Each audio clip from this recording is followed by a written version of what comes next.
인공지능 반도체가 과연 뭐길래 이렇게까지 투자를 하려고 하는 걸까? 9천조 원이 현실적으로 와닿진 않는데 AI 반도체라고 따로 특정을 하셨어요. 6천만 원까지 이제 그런 얘기도 들었는데 이게 진짜인가요? AI는 학습을 물 위해. 먹는 하마로 볼 수 있으십니까 주식? 고점에서 사서 지금 마음이 슬픕니다.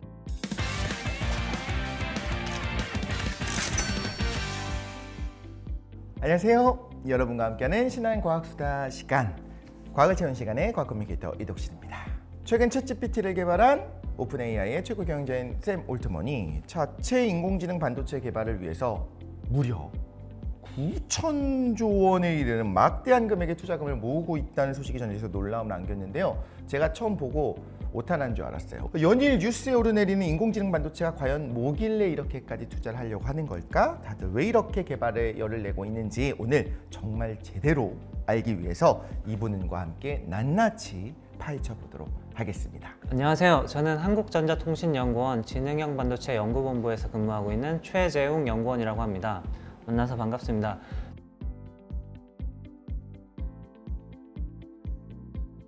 저는 최근 가장 뜨거운 관심을 받고 있는 AI 반도체, 인공지능 반도체 개발 업무를 수행하고 있습니다. 연구하시는 걸 보면 이제 반도체가 아니라 AI 반도체라고 따로 특정을 하셨어요. 그래서 사실 기본적인 개요를 먼저 알고 시작했으면 좋겠는데 AI 반도체라는 건 도대체 어떤 건가요? 그 AI 반도체는 그 대규모 데이터를 기반으로 기계가 스스로 학습하고 스스로 판단을 내릴 수 있도록 도와주는 AI 모델 연산에 특화된 반도체를 말하는 거예요. 그래서 이 AI 반도체의 특징은 대규모의 연산을 병렬적으로 처리를 해가지고 빠르게 이제 실시간으로 제공해야 되는 서비스에 많이 필요로 하기 때문에 에너지 효율성과 높은 처리 능력이 매우 중요한 반도체입니다.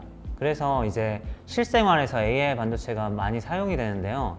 특히 저희가 흔히 볼 수 있는 휴대전화, 자율주행 자동차, 의료용 진단기기, 스마트 홈기기 등에서 많이 활용이 되고 있습니다. 최근에는 갤럭시 S24에서는 이제 사람의 언어를 이제 실시간으로 받아서 자동으로 번역해주는 기능까지 지원하는 AI 반도체가 탑재되었다고 해요. 그리고 자율주행 자동차의 경우에는 이제 레이더나 센서 등을 통해서 주변 환경을 실시간으로 인지를 하고 이제 장애물을 어떻게 피할지, 그리고 최적의 경로로 목적지에 도착할지를 이제 도와주는 그런 AI 반도체가 탑재가 되어 있습니다. AI 반도체는 최근에 나오기 시작한 거고, 기존에는 우리가 가지고 있는 원래 갖고 있던 CPU, 중앙 처리 장치라고 했던 그 CPU가 AI 연산을 수행했잖아요. CPU는 이제 한국말로 중앙 처리 장치라고 부르는데 순차적으로 업무를 수행하고 관리하는 데 특화된 장치예요. 이러다 보니까 데이터를 이제 순차적으로 받아서 업무를 처리하기 때문에 실시간으로 대량의 데이터를 빠르게 처리해서 결과값을 내야 되는 AI 서비스에는 적합하지 않아요. 그러다 보니까 원하는 답이나 반응을 얻는 게 이제 힘들다는 문제점이 있습니다. 어려운 연산을 순차적으로 하는 건 잘하는데 동시다발적으로 여러 가지 연산을 하는 것은 좀 CPU의 어떤 설계 자체가 안 맞는 거네요. 네, 맞습니다. 별거 아닌 것처럼 보이는 그런 연산, 사실 얼마나 많은 전력이 들어가는지 아냐. 네가 챗GPT한테 하는 그 질문 하나 때문에 북극에 빙하가 녹고 있다, 이런 얘기도 들었는데 이게 진짜인가요? 구글 검색을 할 때 한 번에 0.3와트시 정도의 전력이 필요한 반면에 챗GPT 같은 경우에는 3와트시로 약 10배 정도의 전력이 필요로 됩니다. 지금 엔비디아의 주력 상품인 H100이라는 이제 GPU는 챗GPT에 주로 사용이 되고요. 네. 현재 2024년 기준 150만 대에서 200만 대가 이제 팔릴 것이라고 예상이 되는데 소비되는 전력량으로 보면은 소규모 국가의 소비 전력과 맞먹는 수준이라고 합니다. GPU조차도 효율은 좀 떨어지니 아예 정말 차세대로 AI 반도체를 지금 개발하고 계시는 그런 상황인 것 같아요. 그런데도 불구하고 현재 사용하고 있는 그 엔비디아의 그 GPU 하나가 소비하는 소비 전력 자체가 깜짝 놀랐네요. 지금 H100의 최대 소비 전력은 700W이고요. 다음 올해나 내년 말에 출시되는 차세대 GPU의 경우에는 최대 소비 전력이 1000W로 지금 전망을 하고 있어요. 연간 H100을 60% 사용률로 사용을 할 경우에 미국 평균 가구가 이제 2.5명인데 미국 평균 가구 2.5명 기준으로 연간 소비 전력이랑 맞먹는 전력량이라고 합니다. 와, 60%만 가동이 돼요. 그러니까 다시 말씀드리면은 150에서 200만 가구가 사용하는 연간 소비 전력이라고 볼 수 있어요. GPU나 이제 AI 서비스를 활용을 하게 되면은 에너지 증가뿐만 아니라 탄소 배출도 증가를 하게 돼요. 최근 발표된 스탠퍼드 대학교의 보고서에 따르면은 인공지능 모델인 챗GPT를 학습할 경우에 1287메가와트 시의 전력이 필요한데요. 이는 탄소 배출량 500톤 정도를 이제 발생을 시키게 되고, 이는 대한민국 국민 43명이 연간 배출하는 탄소 배출량과 거의 맞먹는다고 합니다. 그래서 실로 엄청난 이제 탄소 배출이 이제 하나의 인공지능 모델을 학습하기 위해서 필요로 하게 되는데요. 이뿐만이 아니라 지금 탄소 배출도 증가를 하지만 물의 소모량도 이제 상당합니다. 물 먹는군요, AI. 네, AI는 학습을 위해. 물 먹는 하마로 볼 수도 있습니다. 이제 AI 서비스를 하기 위해서는 컴퓨터를 가동을 해야 되잖아요. 컴퓨터를 가동하게 되면 GPU가 흔히 발열이 많이 되기 때문에, 흔히 아는 순행 방식으로 이제 냉각을 시키기 때문에 물이 많이 필요로 됩니다. 구체적으로는 챗GPT 대화를 여러 번 하게 되면은 그때마다 물 한 병씩 이제 먹는다고 생각하시면 될 것 같습니다. 그래서 그 대안으로 사용되기 시작했던 게 엔비디아의 칩 같은 그런 GPU였던 거죠. 네, 맞습니다. 10년 전까지만 해도 GPU는 좀 3D 이미지나 영상 처리 장치에 쓰이는 그래픽 처리 장치로 이러한 대량의 데이터를 병렬적으로 처리하는 이제 연산 특수 장치였습니다. 초기에는 보통 게임이나 영상 업계에서 많이 사용을 했는데요. 최근에 이제 딥러닝 기반의 AI 모델 학습에 도움이 된다는 것이 이제 알려지면서 최근에 모든 대기업들이 GPU 사용에 관심을 갖게 되었습니다.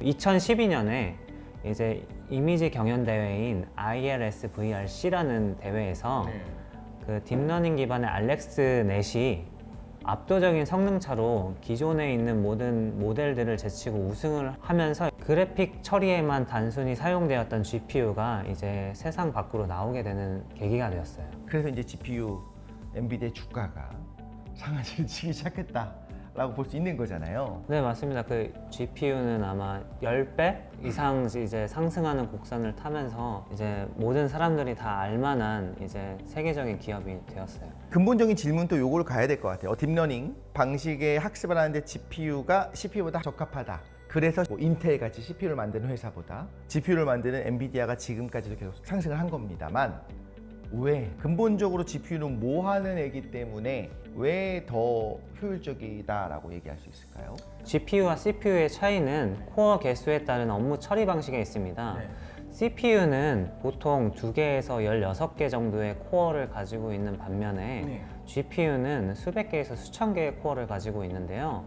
이제 성능 차원에서 보면은 CPU는 하나의 코어가 고성능을 가져서 복잡한 작업을 빠르게 처리를 할 수 있지만, GPU의 경우에는 다량의 코어를 가지고선 연산을 처리하기 때문에 하나의 코어의 성능은 좋진 않지만 대규모 연산을 처리하는 데에는 더 높은 성능을 가지고 있습니다. 최근에는 이제 GPU의 기능을 좀 더 보완한 CPU의 복잡한 연산과 처리를 이제 수행할 수 있는 GPGPU라는 범용 GPU 계산 장치도 이제 개발되어서 사용이 되고 있습니다. GPU는 원래 그래픽 관련이었는데 이제 제너럴 퍼포스한 GPGPU가 개발이 된 거죠.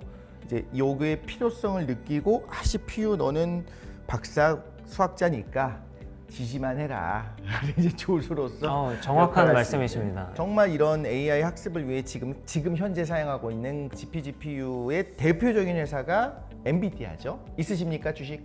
저는 몇 개 갖고 있습니다. 근데 좀 200개 정도. 고점에서 사서 지금 그렇습니까? 네, 마음이 슬픕니다.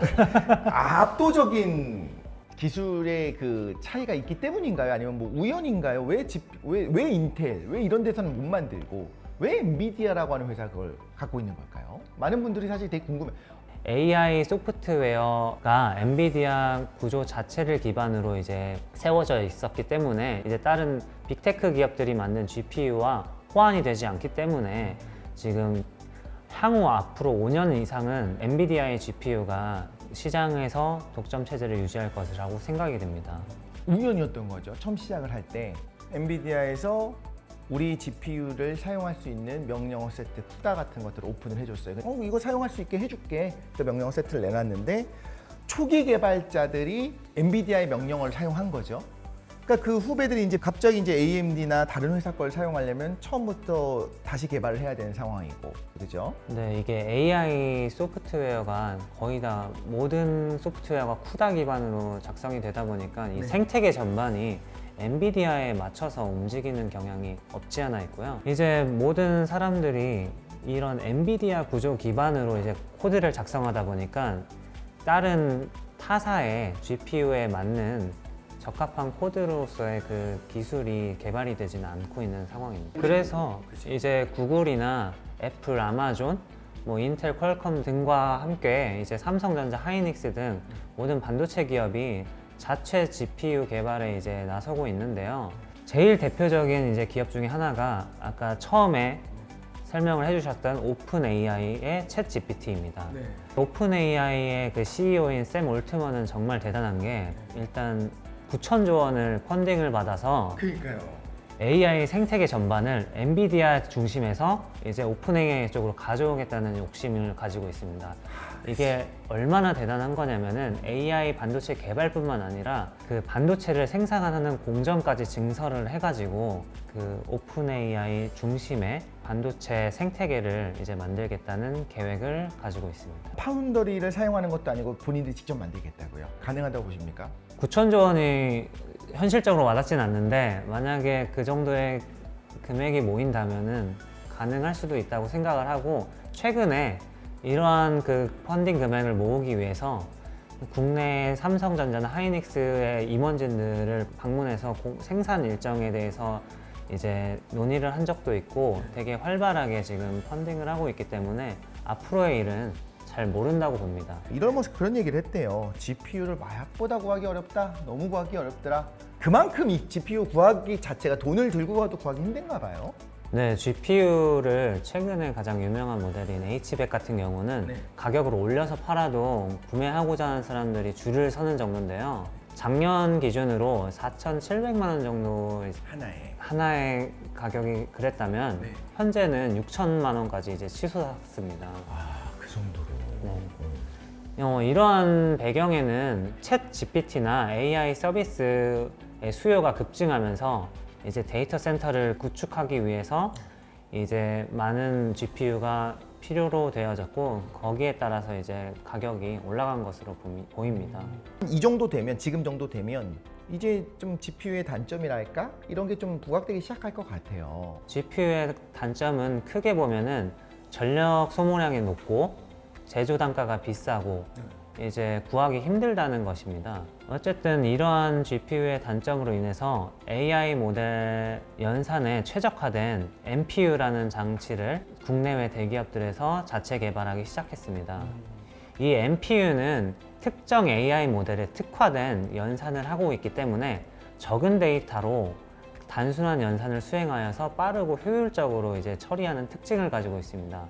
그렇기 때문에 GPU에 비해서 연산 과정 시의 성능은 더 높지만 전력은 약 10%에서 20% 정도밖에 소모하지 않습니다.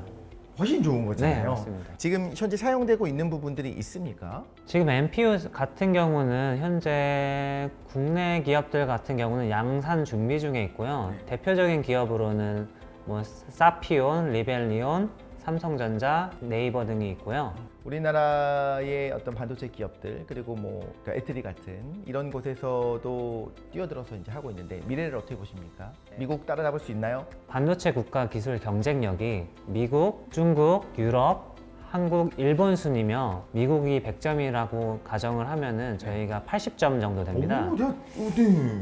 근데 이게 기술 격차 수준으로는 한 2.5년 정도가 나는데요. 2.5년. 네, 2.5년이면은 상당히 큰 기술 격차라서 아 그래요? 2.5년이. 네, 이게 하루가 다르게 이제 기술이 개발되고 생산품도 이제 매년 나오고 있기 때문에 이것을 따라잡기 위해서는 좀 상당한 양의 노력과 기술이 필요하다고 생각이 듭니다. AI 반도체 도대체 뭐냐 많이 궁금해하셨는데 그런 부분에 대해서 좀 잘 설명해 주셨어요. 오늘 어떠셨습니까?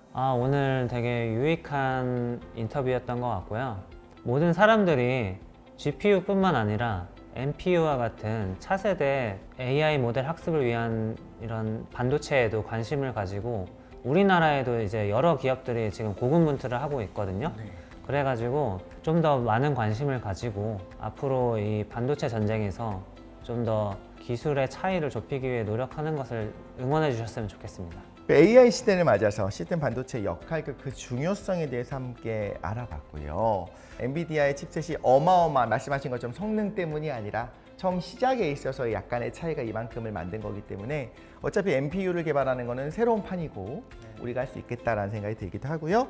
기대하는 마음으로 희망을 가지고 오늘 이 시간을 마무리하도록 하겠습니다. 감사합니다.